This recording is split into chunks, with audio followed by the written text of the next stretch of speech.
por onde vai passando. Por isso que chama anta. A anta, o maior mamífero da América Latina, é um bicho maravilhoso.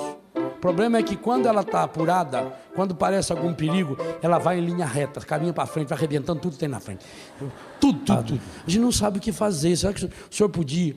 Aí o padre disse, olha, isso é um assunto que eu realmente não sei. Mas eu vou conversar com uma pessoa. Tem um padre amigo meu que trabalha com pessoas assim. E a gente, padre, o que fazer quando a gente vê que uma pessoa está errada?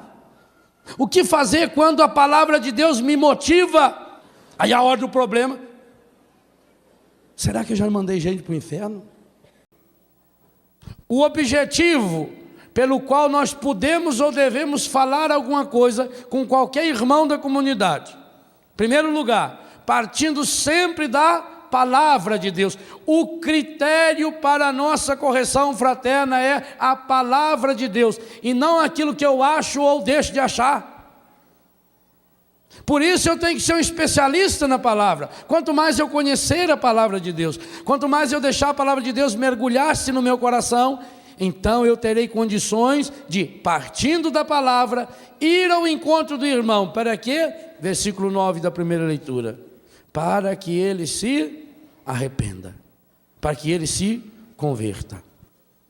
O pedido do Salmo, Oxalá, hoje, não fecheis os vossos corações como em Meriba, como em Massa no deserto, aquele dia em que outrora vossos pais me provocaram, apesar de terem visto as minhas obras. E quando foi que isso aconteceu? Quando o povo de Deus passou a murmurar contra Moisés, contra Arão e contra Deus. A praga número 1 que destrói nossas comunidades, a fofoca, a calúnia, a mentira, o julgamento. Se há uma coisa que a Bíblia deixa para nós com toda clareza, é que não existe nenhuma situação em que eu possa julgar alguém. Nunca. Nunca. Mateus 7,7. Não julgar. Isso é um imperativo categórico. Grave essa frase. Cada vez que eu julgo uma pessoa, eu estou cometendo pecado mortal. Cada vez. Não existe nenhuma hipótese, nenhuma. Porque sei lá, meu Deus, por que a pessoa teve aquela atitude? Nós não sabemos.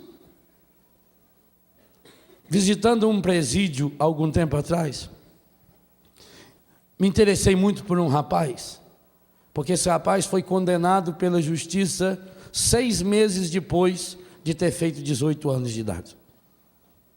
Ou seja, se ele tivesse cometido aquele crime terrível 6 meses antes, não seria condenado. E o crime dele foi terrível, foi bárbaro. Esse menino estuprou e assassinou barbaramente uma criança de 9 anos de idade. Então, um crime hediondo. E eu fui conversar com ele. E depois de conversar um pouco com ele, de rezar com ele, ele falou para mim assim: padre, eu vou contar uma coisa para o senhor que eu nunca tive coragem de contar para ninguém. Quando a pessoa diz isso, a gente já fica alegre. A gente sabe que aí já vem cura, que aí você está furando a ferida. Padre, quando eu tinha uns 6 anos de idade, 3 rapazes me pegaram e fizeram barbaridades comigo, padre. Me estupraram, me fizeram uma mulher. E aquilo nunca saiu da minha cabeça. E padre, o senhor não vai acreditar numa coisa. Um daqueles rapazes é pai da menina que eu matei. Gente, aquilo me arrepiou. Por quê? Então quem matou a menina?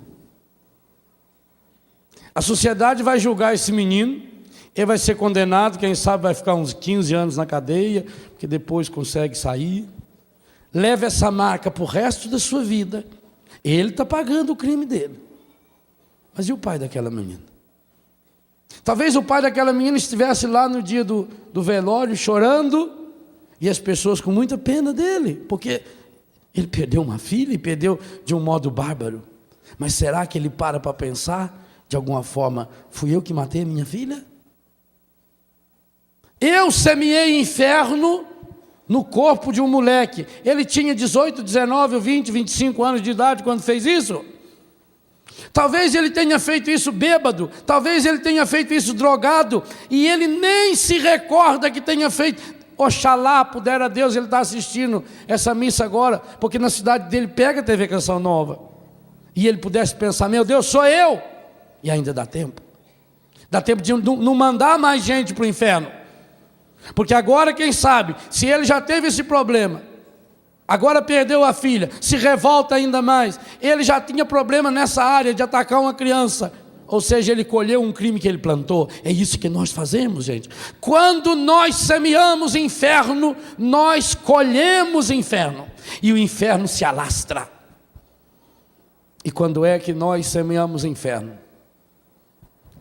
A semente mais poderosa de inferno chama-se julgamento, preconceito, porque ela vira fofoca, mentira, calúnia, diz que me disse, difamação na comunidade. É impossível que todas as leituras de uma missa, o ápice da nossa fé na semana, a celebração do mistério pascal do Cristo, chame nossa atenção para algo e que infelizmente nós não levamos a sério. Não levamos a sério.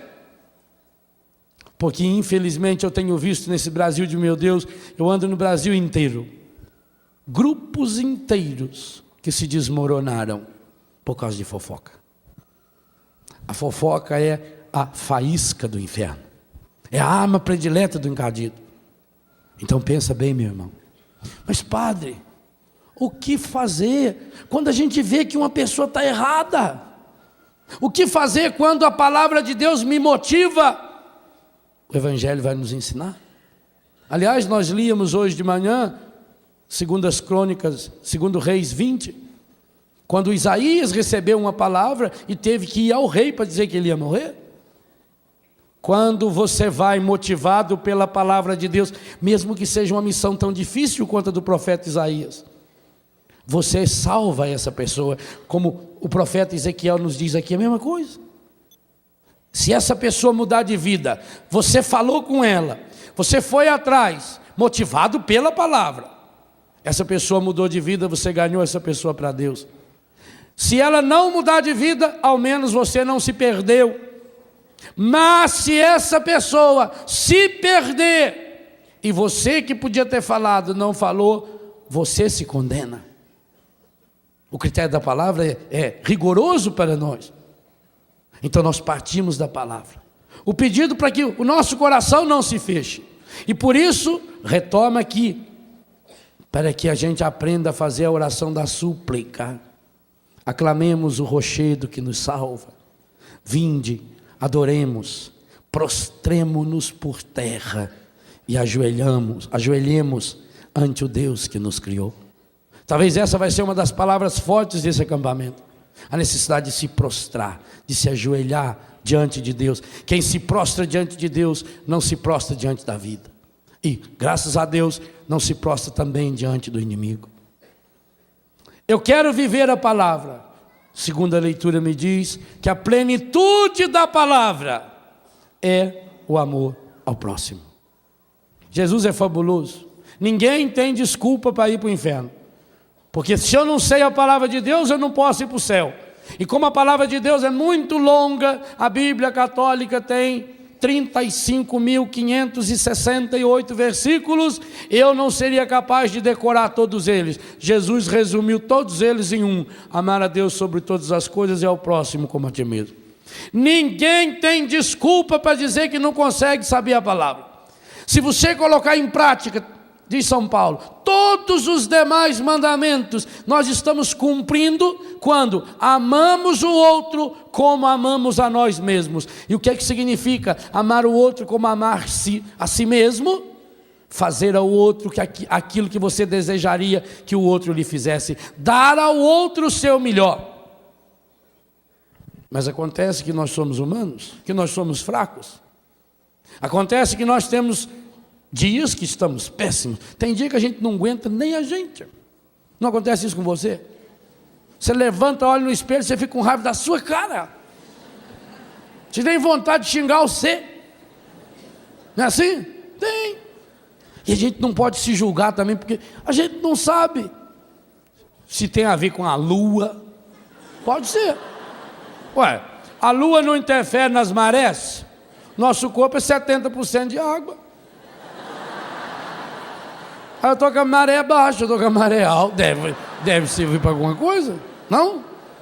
Por que quando o dia está ensolarado a gente já está mais animado? Aí você olha que ele está cinzento. Tá... A gente não sabe por que não está bem.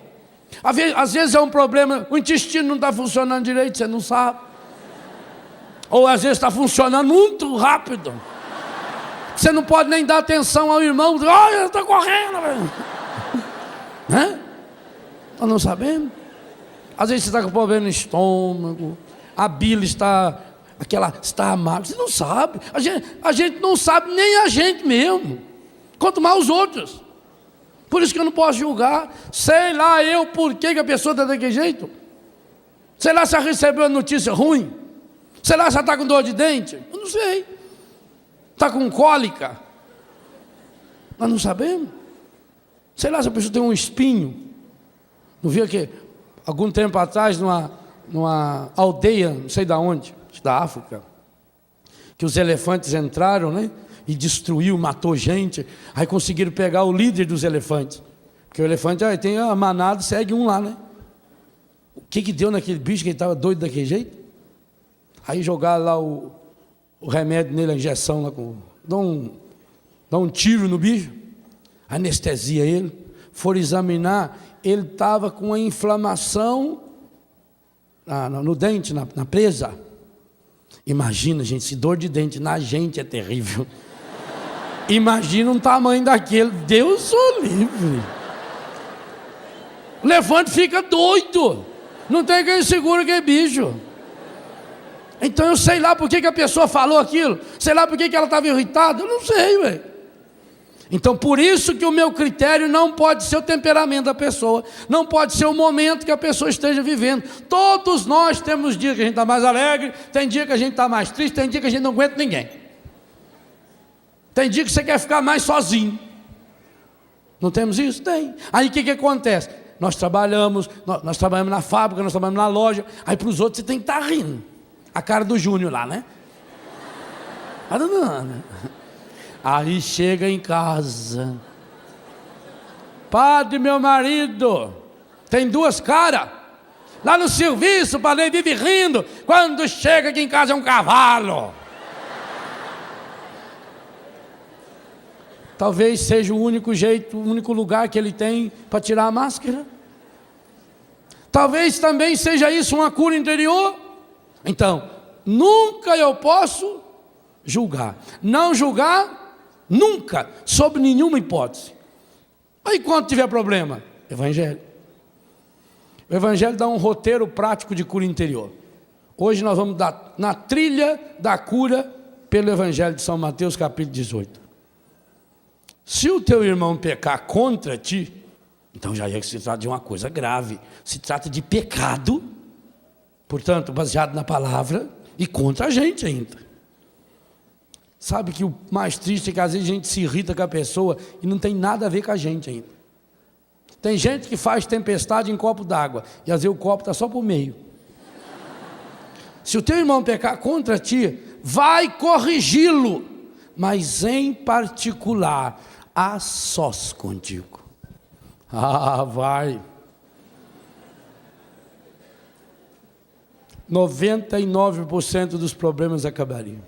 Quando eu chegasse na pessoa, eu dizia, não, dá uma conversinha aqui. Estou sentindo com você. Você ofendeu eu. Por que você falou isso de mim? Vai lá sós, conversa com a pessoa. O que nós fazemos?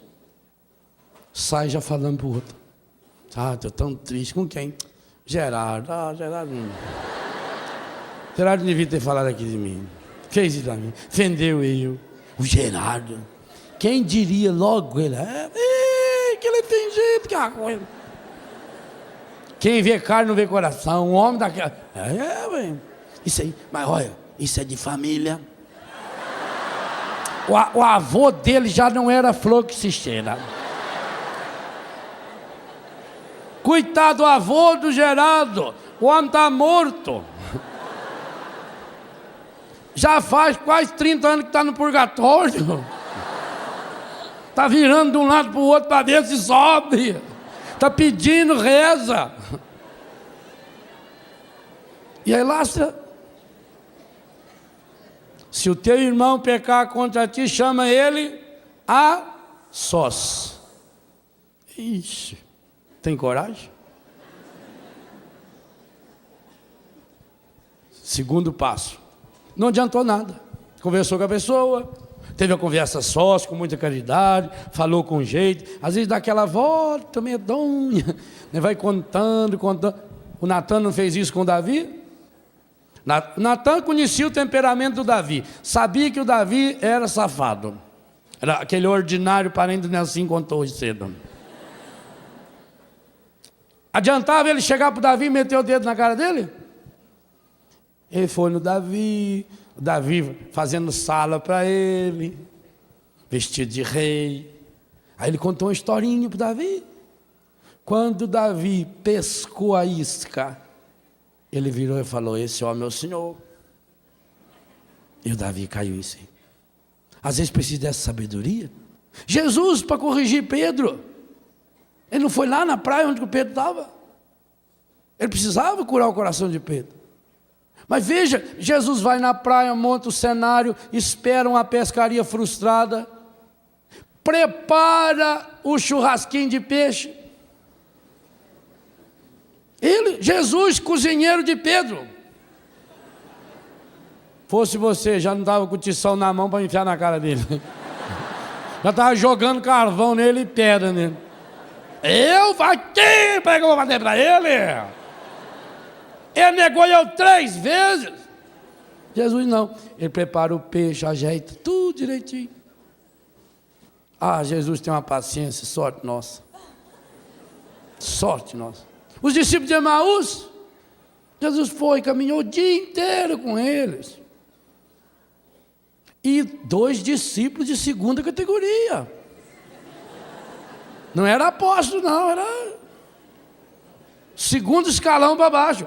Um deles eu acho que era do 3º escalão, porque nem o nome dele fala. Amônima. Jesus foi lá, andou o dia inteiro. O que vocês estão tristes? O senhor não soube? Não. Aconteceu uma coisa, uma desgraça tal. Foi com o Senhor, você não lembra? Jesus, gente, vocês vejam o exemplo mais concreto disso. Jesus ficou 3 horas no Calvário.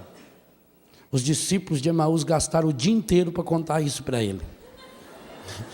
Isso na sexta, Jesus morreu na cruz. No domingo, olha o tamanho que já estava o assunto. E isso porque no sábado eles não podiam bater perna. Só podia andar 1000 passos, é daqui ali só. Agora cada um andou daqui ali, o outro já foi dali para lá, e já foi. E aquele negócio já cresceu, às 3 horas, o Cristo viraram 30. Os discípulos de Emaús, o dia inteiro foram, eles contaram com tanto detalhe a crucifixão de Jesus, que Jesus quase morreu de novo andando com eles. Foi dureza. Eu disse que ali Jesus foi rezando o texto da providência, o texto da Bizantino. Ele foi falando,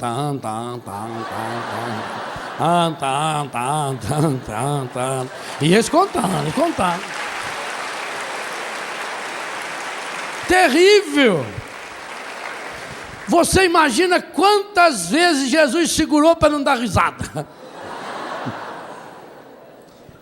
Eles estavam tão feridos e machucados que eles não olharam para o lado. Eles não olharam para Jesus. Eles foram andando, igual aqueles cavalos para puxar carroça. Você põe aquele negócio nele aqui e vai. Jesus está aqui andando. Eles, mas aí Nosso Senhor sofreu tanto. Coitado, só precisa ver a hora que pegaram aquela cruz, aquele verso subindo. E foi ainda. E nós estávamos lá de baixo, nós estávamos de longe, porque se a gente chegasse perto, ter um colega nosso que teve um problema lá, está com um problema na coluna. O Simão morava lá em Cirene, fizeram ele carregar a coisa dele, mas ele teve que carregar. Falei, Jesus, E Jesus não podia sentar porque estava andando. E foi.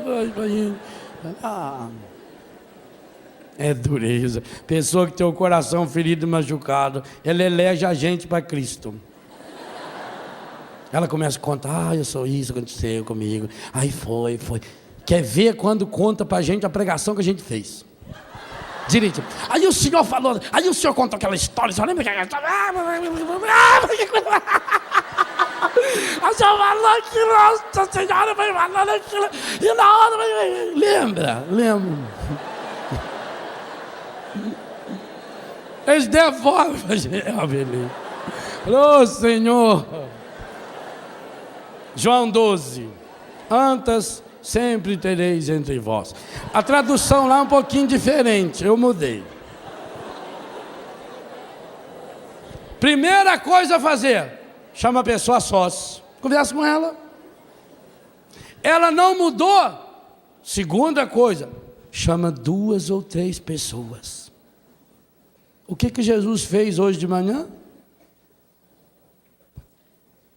Estava com o grupo dos apóstolos, se afastou e levou Pedro, Tiago. Jesus fez isso. Ele não está falando teoria, não, é prática dele. Chama 2 ou 3 pessoas para ajudar o irmão. Olha, aconteceu esse problema, eu falei com essa pessoa, nós conversamos, mas não prepara a cama antes. Não pega os 3 que estão a seu favor para saber quem está do lado, porque aí o outro já vai vir com 3 a favor dele, o outro com mais 3, vai dar uma... É para resolver o problema, e não para convencer o outro. É para fazer a pessoa voltar o seu coração para a palavra de Deus, e não para ela tornar amiga sua ou não. Progressivo. Primeiro, a sós. O critério da palavra. Segundo, 2 ou 3 pessoas. Pessoas mais sábias. É hora de procurar o formador. Vocês que vivem em comunidade, nós vivemos. Procura o formador. Procura um sacerdote, seu padre. Aí sim, aí eu não estou mostrando o dente. Padre, nós estamos com um problema. Nosso filho assim assado. A gente não sabe o que fazer. Será que o senhor podia? Aí o padre disse, olha, isso é um assunto que eu realmente não sei. Mas eu vou conversar com uma pessoa. Tem um padre amigo meu que trabalha com pessoas assim. E a gente vai conversar. É nesse sentido? Para tentar solucionar. Nós estamos tentando salvar uma pessoa e não condenar. Não tem espírito de fofoca. Nós estamos tentando fazer a pessoa crescer. Não adiantou. 2, 3, conversou, a pessoa continuou no erro. E o que eu faço com ela agora? O terceiro passo? Leve essa pessoa para a igreja. O que significa levar para a igreja? Grudar na orelha dela a força e levar lá? Não. Colocar a igreja em comunhão com essa pessoa. Vamos fazer oração juntos. Vamos interceder uns pelos outros, vamos pedir, vamos rezar, vamos participar da missa, vamos entrar em comunhão com a igreja, quem sabe, eu também não estou em comunhão com a igreja, que eu estou afastado por causa dos meus pecados. Vamos procurar o que é a igreja, a palavra da igreja, o catecismo da igreja, os documentos da igreja, o que fala disso? Você sabia que a igreja tem uma palavra muito clara para essas situações específicas, esses problemas que o mundo moderno está vivendo? A igreja tem uma palavra. A igreja tem textos bonitos sobre a pastoral familiar. O Papa tem textos maravilhosos sobre a questão da dependência química, sobre a marginalização da mulher, sobre o desemprego, sobre a injustiça social. A igreja tem a doutrina social católica, o pensamento social da igreja, aborda todas essas temáticas sociais. Lá no Vaticano II, a Gaudium et Spes, alegria e esperança, já trata desses problemas.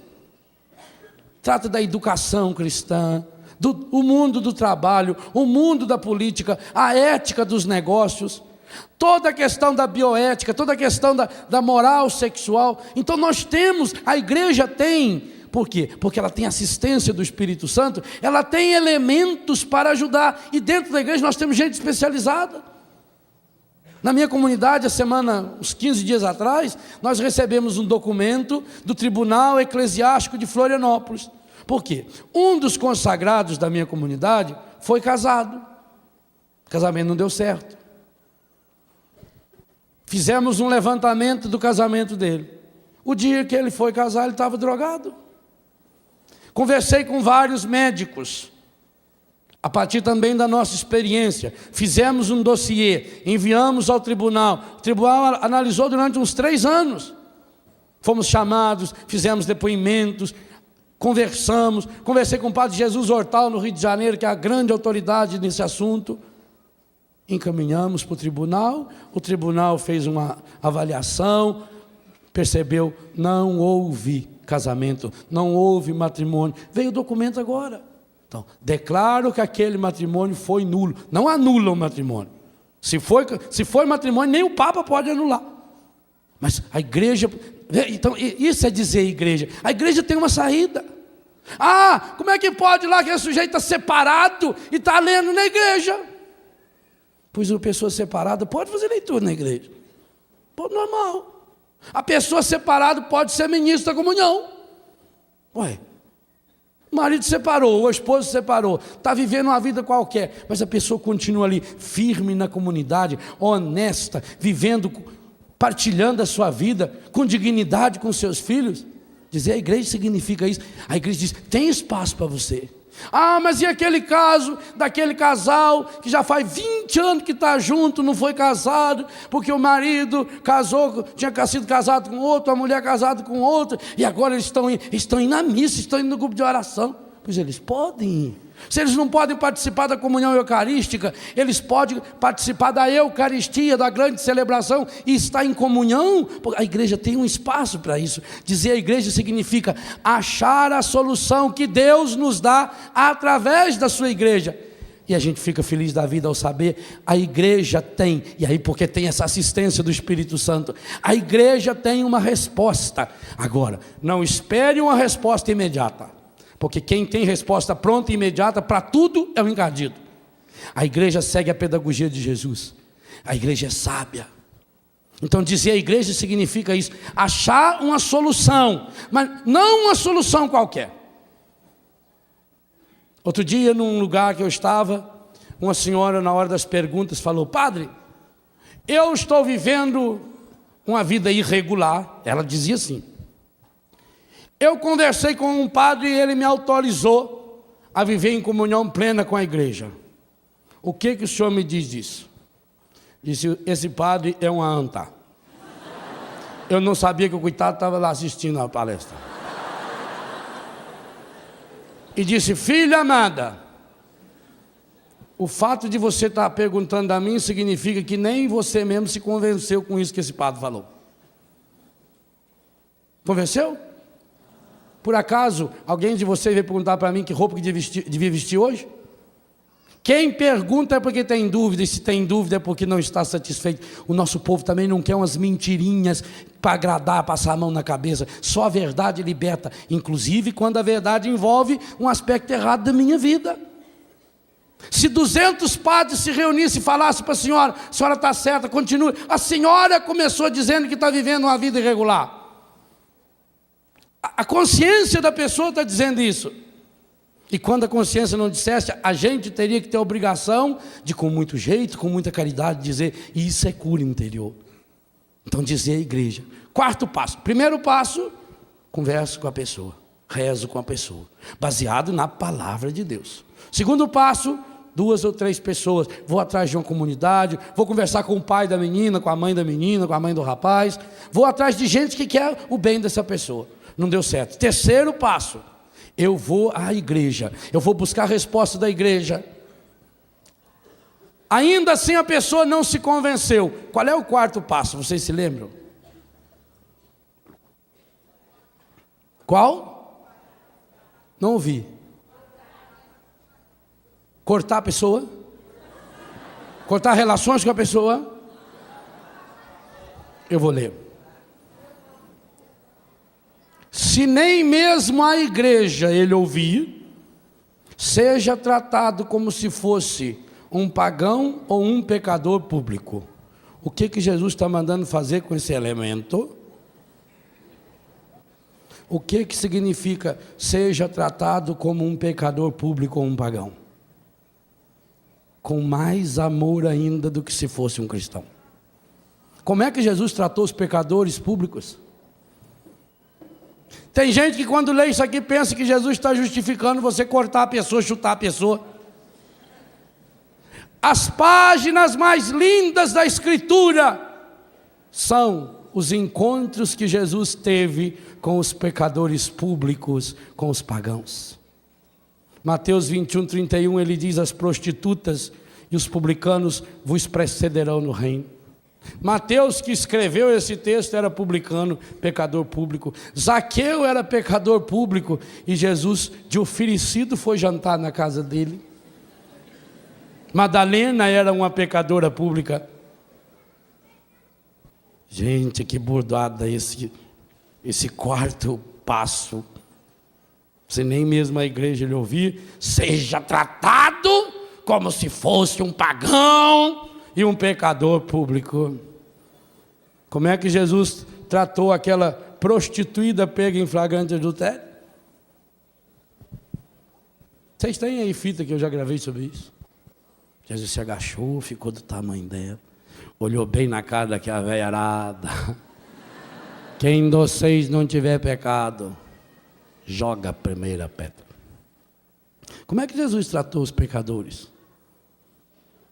Como é que Jesus tratou os pagãos? Com palavra de amor. Para todos eles, Jesus sempre teve uma palavra de amor. E a conclusão mais comum dos encontros de Jesus com todos os pecadores públicos: vá em paz, vá e não peque mais. Pedagogia de Jesus com os pecadores públicos: ele nunca fez nenhuma pergunta sobre o passado de nenhuma pessoa, nunca. Ele não perguntou para aquela moça: filha, agora que eles foram embora, a gente podia conversar um pouquinho. Estou preocupado com você, filha. Você pode se abrir comigo? Você tem algum problema psicológico? O que está levando você a sair por aí, fazendo essas coisas? Esse problema que você foi pega, o que houve com você? Sabe comigo? Jesus falou isso para ela? Nada. Levantou e disse: vá e não pegue mais. Segundo a tradição, essa senhora foi aquela que se encontrou com ele na madrugada da ressurreição, Maria Madalena. Aquela mulher que veio para morrer, aquela pecadora pública, que veio para ser apedrejada, porque a igreja já tinha reunido a igreja deles para trazê-la. Aquela mulher foi responsável para dar ao Papa, Pedro era o Papa, em primeiríssima mão, a notícia mais importante da face da terra: o Senhor ressuscitou verdadeiramente. Já pensou o que é isso? Isso é o que o amor de Deus pode transformar uma pessoa. Tratar uma pessoa como um pecador público, tratar a pessoa como um pagão, é assim. Se é pecador público, eu tenho que ter mais caridade ainda. Então é eu esquecer todas as etapas e me lançar de fato para salvar essa pessoa. E a conclusão vem logo em seguida: porque aquilo que ligar na terra será ligado no céu. Isso é cura. Em verdade vos digo, o texto não para no versículo 17. Tudo que ligardes na terra será ligado no céu, mas o que desligardes na terra será desligado do céu. Minha Nossa Senhora, será que eu estou desligando alguém do céu? Pensa, isso é sério, gente. Quando eu ajo contrariamente à palavra de Deus, eu estou mandando gente para o inferno. Tem gente que cria inferno. Aonde passa, deixa rastro de inferno. Aonde passa, deixa mágoa, deixa ressentimento, deixa mentira, deixa fofoca, deixa prostituição, deixa pornografia. Por onde vai passando, Por isso que chama anta. A anta, o maior mamífero da América Latina, é um bicho maravilhoso. O problema é que quando ela está apurada, quando parece algum perigo, ela vai em linha reta, caminha para frente, vai arrebentando tudo que tem na frente. Tudo. Ela é uma coitada. Mas fora isso, ela é boa, vai lá, vai lá, chacoalhando o rabinho, pegar. Também. Aí a hora do problema, será que eu já mandei gente para o inferno? Aquilo que você ligar na terra, vai ser ligado no céu. Aquela pessoa que você for buscar, que está caída. Oh meu Deus. Gente, pensa comigo. Tanta gente nesse momento, agorinha. Tanta gente agora sofrendo tanto. Nos hospitais, nas cadeias, nos prostíbulos. Quanta gente. Imagina quantas senhoras, iguaizinhas às senhoras que estão aqui, nesse momento estão chorando, amargurada, porque recebeu um telefonema de que aquele filho faleceu nessa madrugada num acidente e matou mais 2 ou 3. Quantas estão sofrendo assim hoje? Ao menos em cada cidade do Brasil tem 1, 2, 3 ou 4. São milhares, talvez no mínimo 20 ou 30 mil pessoas. Talvez o mesmo número de gente que a gente se encontra aqui. Está sofrendo. E eu, o que estou fazendo? Eu estou aqui diante de Jesus na Eucaristia, com tantos sacerdotes, celebrando a Eucaristia que está indo pela televisão para o mundo inteiro. E será que eu não tenho coragem de deixar de lado um pouquinho a minha situação, os meus probleminhas desse tamaninho? E pensar um pouco, eu preciso criar céu. Eu preciso criar céu na minha comunidade. Eu preciso criar céu na minha casa. Amar é levar o outro para o céu. Mais ainda, o amor verdadeiro é aquele que traz o céu até o outro. O dia em que a cada pessoa que eu me aproximar, eu conseguir levar para o céu. E às vezes levar para o céu, não pensa você que é passar só a mão na cabeça, não. Às vezes levar para o céu uma pessoa é falar o que Isaías falou para Ezequias. Ajeita a sua vida que você está indo, meu filho. Às vezes levar para o céu é fazer como Jesus, afasta-te de mim, Satanás. Não é passar a mão na cabeça, não é agradar. Nós temos que acabar com esses milindres. Quem me conhece sabe que eu não tenho essa porcaria mesmo. Esses milindres, de ficar alisando e rindo para todo mundo. Não é isso não. Quantas e quantas vezes a gente precisa falar e falar firme com a pessoa. Porque senão ela não vai para o céu. Eu posso até gostar da pessoa, eu posso passar a mão na pessoa, passar a mão na cabeça e deixo fazer o errado. E depois, eu tenho responsabilidade pela salvação dessa pessoa. Então eu preciso criar céu. Mas eu preciso criar céu dentro da minha casa. Você cria céu na sua casa? Quando você chega, as pessoas notam que você chega. Mas porque quando você chega céu? Talvez se você use um perfume característico, quando você chega, a pessoa até de olho fechado fala, fulano chegou, ao cheiro. Mas às vezes fala isso também pela falta do perfume. Quando você levanta o braço para pegar a chave, a pessoa chegou. Pior do que um subaco fedido é um coração estragado. Ixi, muito pior. Tem cheiro assim, azedo. Tem gente que fede naturalmente. Ela fala com você. A pessoa tem mau hálito. Eu não tenho nenhum amigo que tem mau hálito. Ao menos que eu conheço, não. Porque se tiver, eu falo. Falo com caridade. Ô, velho, que é isso? Você esteve sugando algum chiqueiro essa noite? Usa caridade com a pessoa. Você podia pegar um pouco de ácido sulfúrico, né? Um chazinho. Tá, coitado. Seu marido tem mau hálito, você não fala. Todo mundo, quando ele chega, a pessoa... E pior, quando a pessoa tem mau hálito e chato. Porque a pessoa chata, ela fala com a gente, ela segura na gente, ela fica tocando. E ela quer puxar você para perto dela. Não falei com você, né? Aí você está evitando aquela fonte que está... Quer ver na confissão, às vezes? Confessionário tem aquela gradinha, a pessoa consegue enfiar o hálito dela em cada... Misericórdia, meu. Nosso coração fede também. Quando eu chego em algum lugar, eu levo Deus? Pelo meu sorriso, pelo meu olhar, pela minha palavra, pela firmeza da palavra, muitas vezes. Será que eu sou aquela pessoa que cria o céu pelos meus gestos? As pessoas notam. Sabe que a pessoa nota que você é cristão com o coração curado? Do jeito de você trabalhar. Você está sempre disponível. Você é capaz de esquecer de si pelo outro, de colocar o outro em primeiro lugar. Na hora de fazer um serviço, você assume fazer aquele serviço que ninguém quer. Ali as pessoas começam a perceber, diz, essa pessoa tem alguma coisa diferente. Então eu estou criando, que maravilha. A palavra disse, aquilo que você ligar na terra. Mas que tristeza, a palavra disse, aquilo que você desligar na terra, vai ser desligado no céu. Meu Deus do céu, será que eu já mandei alguém para o inferno? A igreja nunca falou que alguém tenha ido para lá. Graças a Deus, nunca falou. Mas será que eu já mandei alguém? Pelo meu conto e testemunho? Pensa. Por uma indelicadeza, por uma maldade, por uma malícia, por um pecado. Então não para nas 4 etapas. É preciso criar céu.